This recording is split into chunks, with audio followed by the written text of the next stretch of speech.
The digital trail. Alex pressed the buzzer, her heart hammering against her ribs. Through the intercom's static, Natasha's voice crackled. "We're coming up." She turned back to Richard, who was already closing his laptop, his movements precise and controlled, despite the late hour.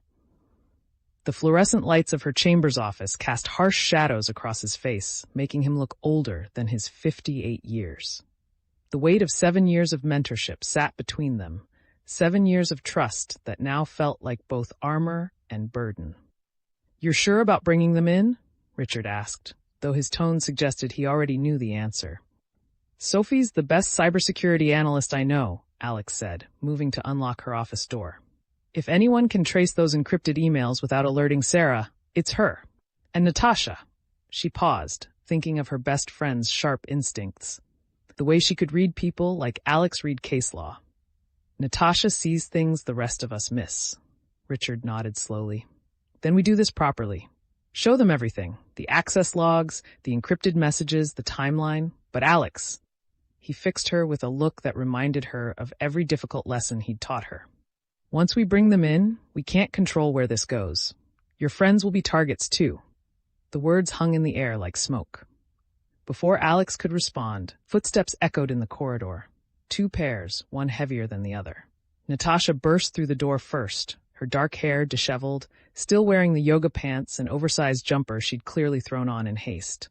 Sophie followed, smaller and more contained, but her eyes were alert behind her glasses, already scanning the room with the analytical precision that made her invaluable.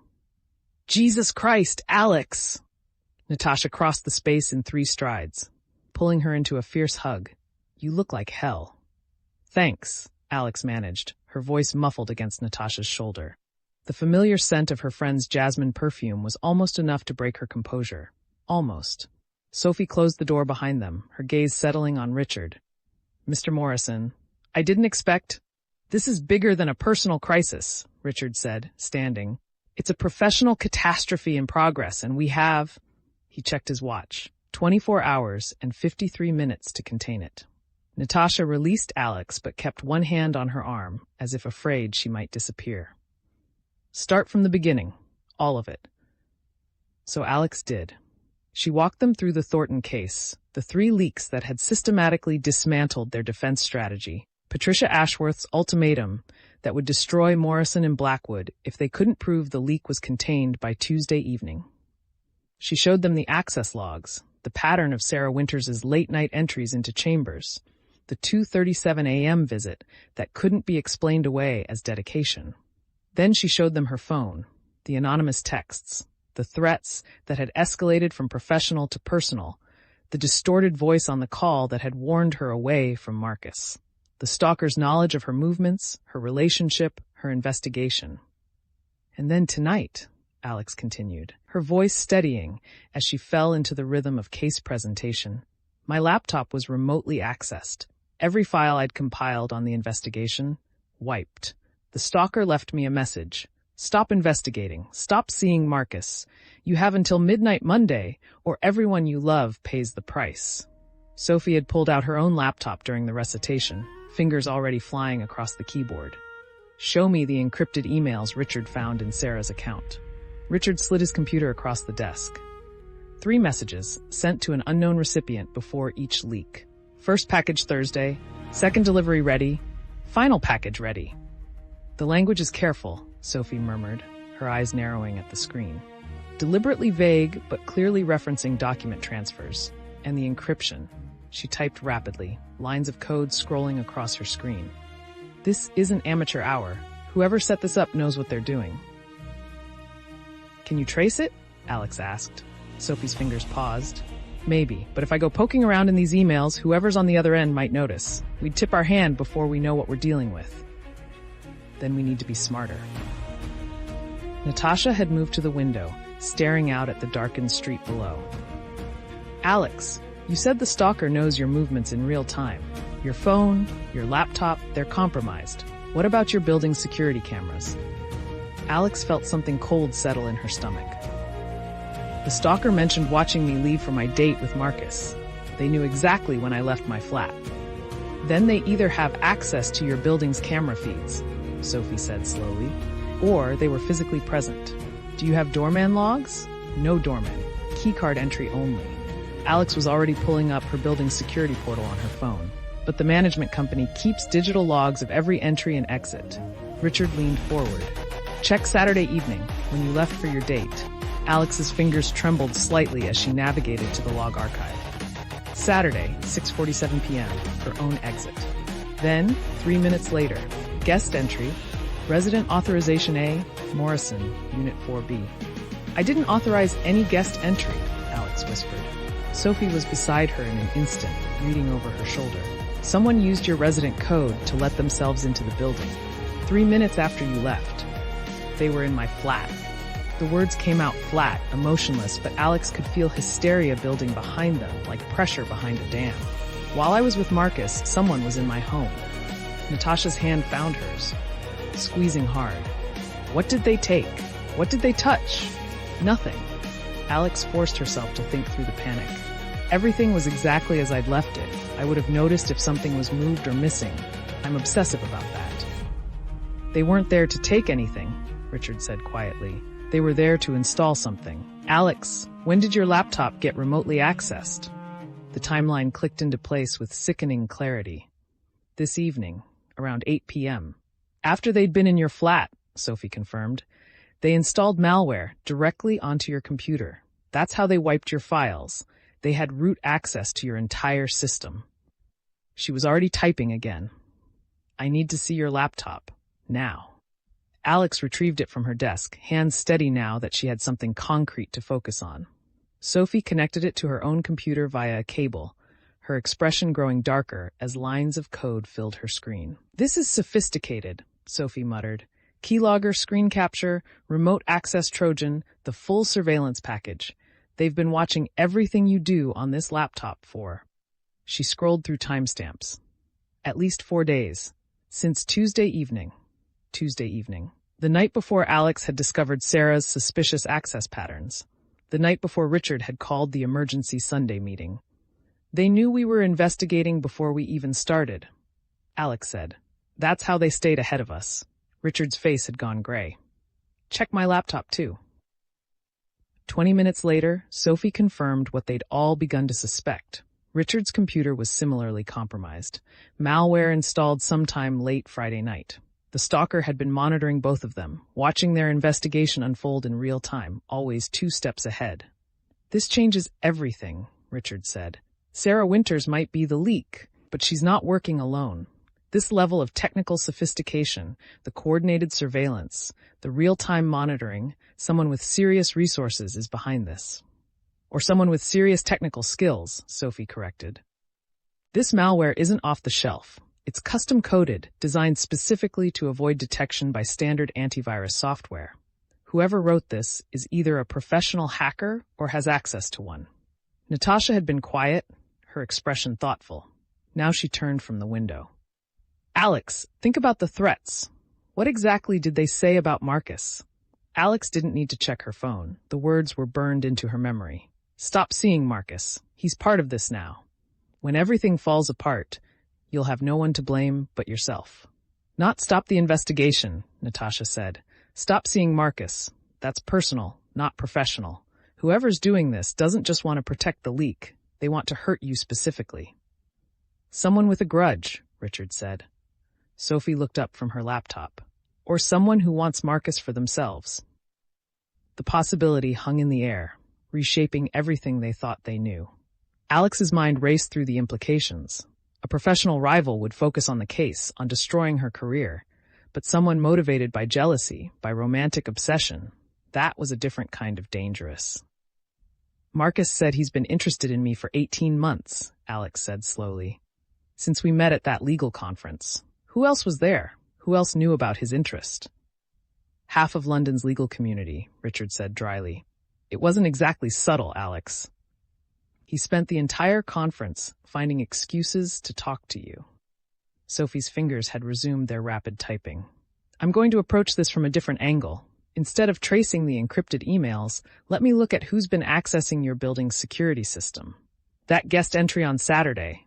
Someone had to authorize it using your resident code. That means they either stole it or you gave it to them. I've never given my code to anyone, Alex said. Not even. She stopped, a memory surfacing. Wait, 3 months ago, I had a package delivered while I was at court.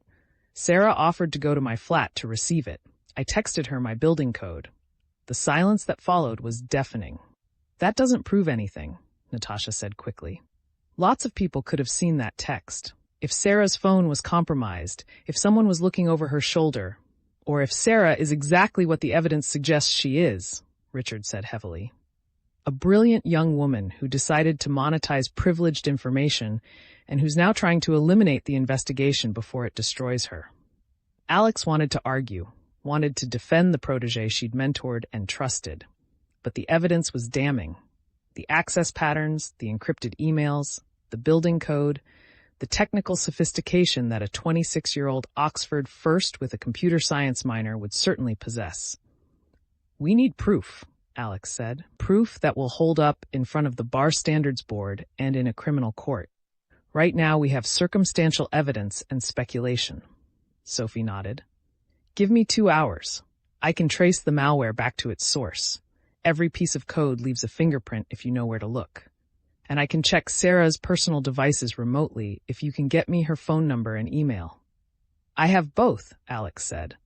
But Sophie, if you're caught accessing her devices without authorization, then I'm in the same legal jeopardy you are for monitoring her chamber's access, Sophie finished.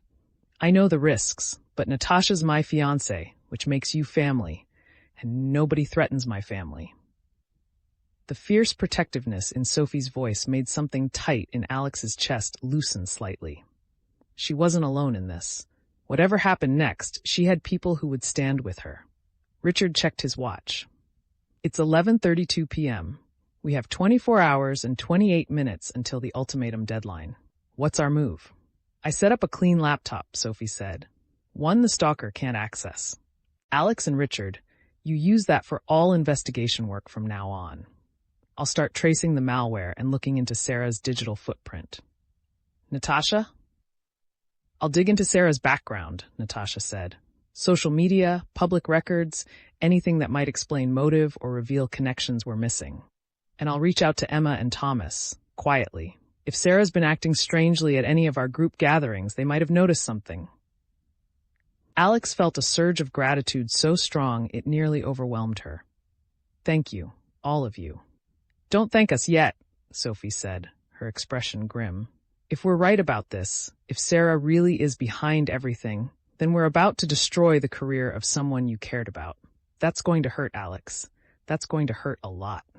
Alex thought about Sarah's eager questions, her brilliant insights, the way she'd reminded Alex of herself 5 years ago. Hungry, ambitious, determined to prove she belonged in Chamber's elite ranks.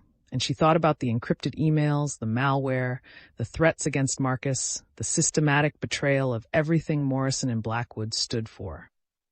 Then I'll deal with the hurt, Alex said quietly, after we've dealt with her.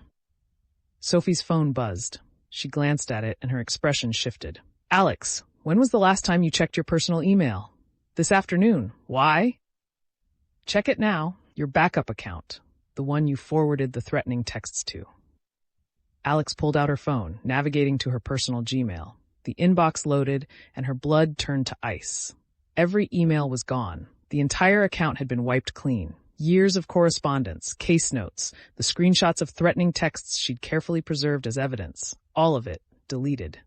And in her inbox, one new message from an unknown sender.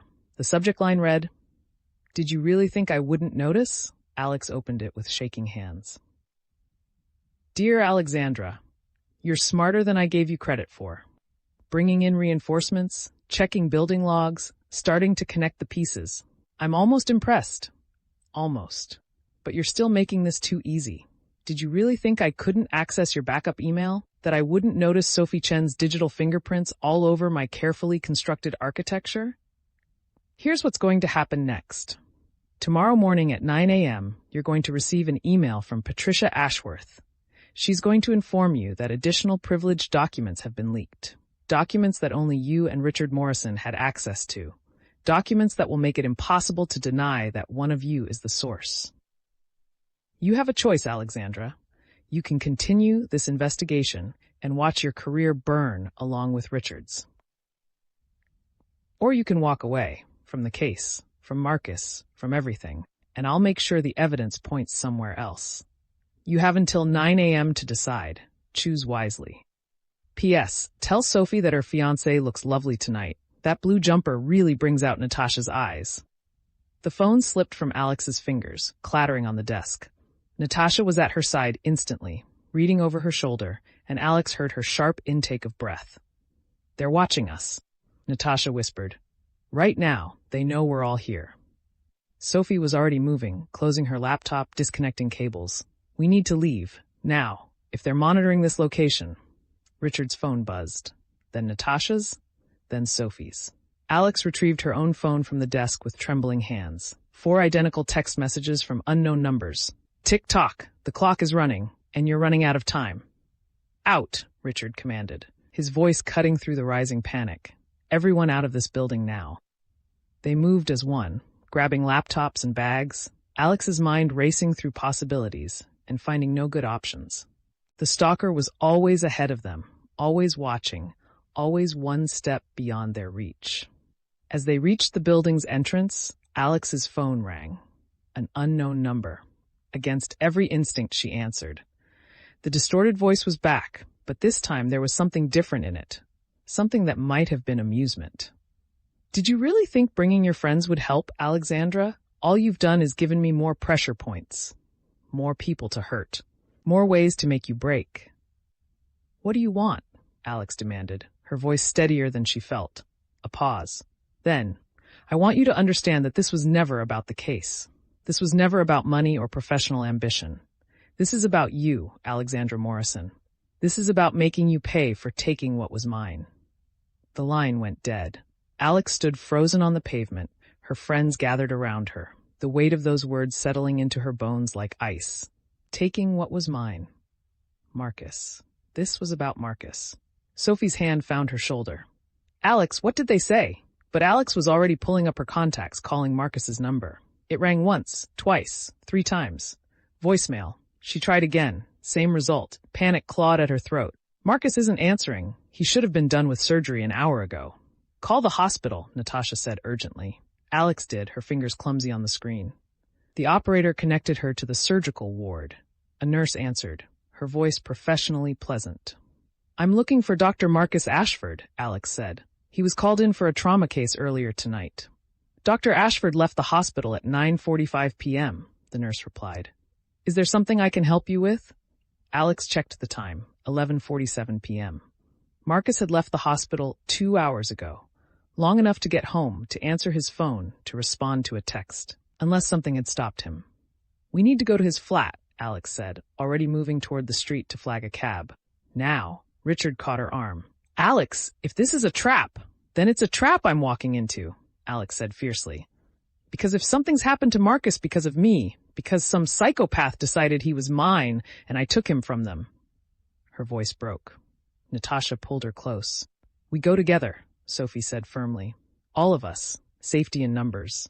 A cab pulled up and they piled in, Alex giving Marcus's Mayfair address. The drive took 12 minutes that felt like hours. Alex tried Marcus's phone 3 more times. Voicemail, voicemail, voicemail. When they reached his building, Alex's hands were shaking so badly that Natasha had to press the buzzer for Marcus's flat. No answer. She tried again. Still nothing. "There's a porter," Alex said, spotting the desk through the glass doors. "He'll know if Marcus came home." The porter, a middle-aged man with kind eyes, looked up as they entered. "Can I help you?" "I'm looking for Dr. Ashford in 6C, Alex said, fighting to keep her voice steady. "Has he come home tonight?" "Dr. Ashford?" The porter frowned. "Yes, he arrived around 10 p.m. Seemed in a hurry. Went straight up without stopping to chat like he usually does." Relief flooded through Alex, so intense it made her dizzy. He was home. He was safe. "Could you ring up to his flat?" she asked. "Please, it's important." The porter hesitated, then picked up the desk phone and dialed. They waited, Alex counting each ring. 5, 6, 7. No answer. "That's odd," the porter said. "Dr. Ashford's usually very good about answering. Would you like me to—" Alex's phone buzzed. Another unknown number. Another text message. "He can't come to the door right now, Alexandra. He's a bit tied up." But don't worry, he's comfortable. For now. You have until 9 a.m. to make your choice. Walk away. Or I start cutting pieces off the man you're so desperate to save. The choice has always been yours. Attached to the message was a photo. Marcus, bound to a chair in what looked like his own living room, a gag in his mouth, his eyes wide with fury rather than fear. Alex's world tilted sideways. Natasha caught her as her knees gave out. "Call the police," Richard was saying, his voice seeming to come from very far away. "Call them now." But Alex was staring at the photo, at Marcus's gray eyes meeting the camera with defiance, and she understood with perfect clarity that this had always been inevitable. From the moment she'd let herself care about him, from the moment she'd allowed herself to be vulnerable, she'd put him in danger. Sophie had her laptop out, was typing frantically. "The photo's metadata. I can trace where it was taken, when it was uploaded." "It won't matter," Alex said, her voice hollow. "They want me to know exactly where he is. They want me to come." "Then we call the police," Natasha insisted. "We don't play their game." Alex's phone buzzed again. Another message. "No police, Alexandra." Or, "The first thing I cut off is his surgeon's hands." Wouldn't that be poetic? The clock showed 11:53 p.m. 7 minutes until midnight. 21 hours until the ultimatum's deadline. 21 hours to save Marcus, unmask the stalker, and prevent the complete destruction of everything she'd worked for. Alex straightened, pulling away from Natasha's supporting arms. Her mind was already working through possibilities, calculating risks, building a strategy the way she'd been trained to do. "Richard, call Detective Inspector Sarah Okonkwo at Scotland Yard," she said, her voice steady now, clinical. "Tell her everything. The leaks, the threats, the stalking. Give her copies of all our evidence. If this goes wrong, if I don't make it out, someone needs to know the full story." "Alex, you can't be seriously considering," Richard started. "Sophie, keep tracing that malware. Find out who created it, where it came from, every digital fingerprint they've left. And check Sarah Winter's location, her phone, her computer, everything. I need to know if she's behind this or if we've been looking in the wrong direction." "Alex," Sophie began. "Natasha." Alex turned to her best friend, seeing the fear and love and fierce protectiveness in her eyes. "If something happens to me, make sure Marcus knows this wasn't his fault. Make sure he knows." "Stop." Natasha's voice cracked like a whip. "You're not doing this alone. Whatever insane plan you're formulating, whatever heroic sacrifice you think you're about to make, we're coming with you." "No." Alex's voice was gentle but absolute. "You're not. Because if this person is willing to torture Marcus to get to me, they won't hesitate to hurt any of you. And I can't." Her voice broke, just for a moment. "I can't protect all of you and save him too." The porter was staring at them, clearly torn between calling security and pretending he hadn't heard any of this. Richard made the decision for him, flashing his bar association credentials and quietly explaining that this was a police matter. Alex's phone buzzed one final time. The message was simple. "Tick-tock, Alexandra. Time to choose. Your career or his life. Your investigation or his hands. Your friend's safety or his future. You have until 9 a.m. Come alone or he dies screaming. The address is 47 Warehouse Lane, Rotherhithe. The door will be open. I'll be waiting." Alex looked at the address, committing it to memory. Rotherhithe, the old warehouse district along the Thames, mostly converted to luxury flats now, but with plenty of abandoned buildings still waiting for development. Isolated, difficult to surveil, perfect for a confrontation, perfect for a trap. "I'm going," Alex said quietly, "and none of you are going to stop me." "The hell we're not," Natasha said. But Alex was already moving, walking back out into the night, her phone already dialing the one person who might understand what she was about to do. Detective Inspector Sarah Okonkwo answered on the second ring. "Morrison? It's nearly midnight. This better be—" "I need your help," Alex said, "and I need you to trust me when I say I'm about to do something monumentally stupid for a very good reason." There was a pause. Then, "I'm listening." As Alex explained the situation, she was aware of her friends following her, of Richard's worried expression, of Sophie's fingers flying across her keyboard as she worked to trace the digital trail, of Natasha's hand finding hers in the darkness. The clock struck midnight. 21 hours remained. 21 hours to save Marcus, expose the stalker, and somehow survive what was coming. Alex Morrison had faced impossible cases before, but she'd never faced one where the stakes were measured in the life of someone she was falling in love with. She looked at her friends, at the people who dropped everything to help her, and felt something fierce and determined crystallize in her chest. "Whatever happens next," she said quietly, "thank you for believing me, for standing with me, for being family when I needed it most. Save the sentiment for after we've saved Marcus and destroyed whoever's doing this," Natasha said, but her eyes were bright with unshed tears. Sophie looked up from her laptop, her expression suddenly sharp.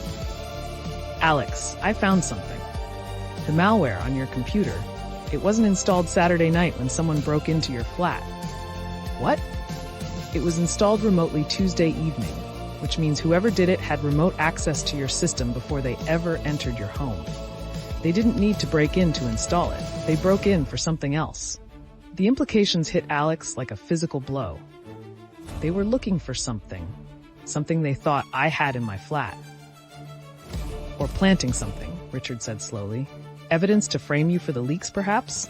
Alex's mind raced. If the stalker had planted evidence in her flat, evidence that would surface at just the right moment to destroy her credibility. Her phone buzzed. Not a text this time, but an email. From Patricia Ashworth, timestamped 12:03 a.m.